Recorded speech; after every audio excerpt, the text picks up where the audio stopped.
اجلاس ہوتا ہے علماء کا، مجھے بڑی شان و شوکت سے بلاتے ہیں. بھائی میں اب کہاں کہیں آنے جانے کا ہوں. میں اپنے ممبر و محراب جو مجھے معراج کی طرح محسوس ہوتا ہے، اور 40 سال کی محفوظ زندگی اللہ نے یہاں خوب آب و تاب کے ساتھ گزاری ہے. وہاں تک آپ دیکھتے ہیں کس طرح عذر کے ساتھ آ رہا ہوں، تو خیال ہوتا ہے کہ وہاں جاؤں اور حق کہوں، لیکن حق کہنا بہت مشکل.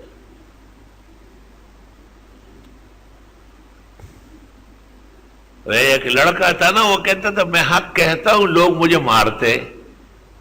تو ماں نے اس کو کہا نہیں، حق کہنے سے کوئی نہیں مارتا، تو حق بولا کر، سچ بولا کر. اس نے کہا نہیں بہت مشکل ہو جائے گا، جان بچانی مشکل ہو جائے گی. اس نے بہت تسلی حاصل کی تو پھر پوچھا کہ امی جی میرے والد تو 10 سال پہلے مرا ہے، یا آپ جو روزانہ نئے کپڑے پہن کر اور سرخی لگا کر اور گالوں پر جو ہے نا سر برف ڈال کر اور آنکھیں کالی کر کے گھر سے نکلتی ہے، کس کے لیے کر رہی؟ پکڑیے گا بے ادبا کہیں کا 2-3 لگائے. اس نے کہا یہی تو مسئلہ ہے، سچ کون بول سکتا ہے؟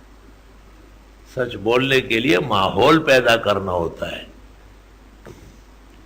سچ بولنا ایک مرحلہ ہے، حیات ہے، ایک زندگی ہے. لا الہ الا اللہ وحدہ لا شریک لہ. اور سچ ہی نجات دیتی ہے.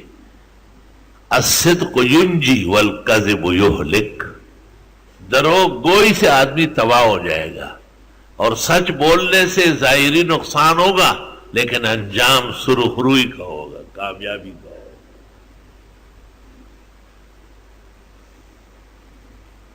لا الہ الا اللہ وحدہ لا شریک لہ لہ الملک ولہ الحمد وہو علی کل شیء قدیر.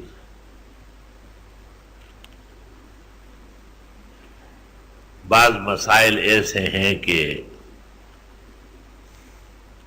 دیکھنا پڑتا ہے کہ آیا حالات اور اس مسئلے میں کوئی موافقت ہو سکتی.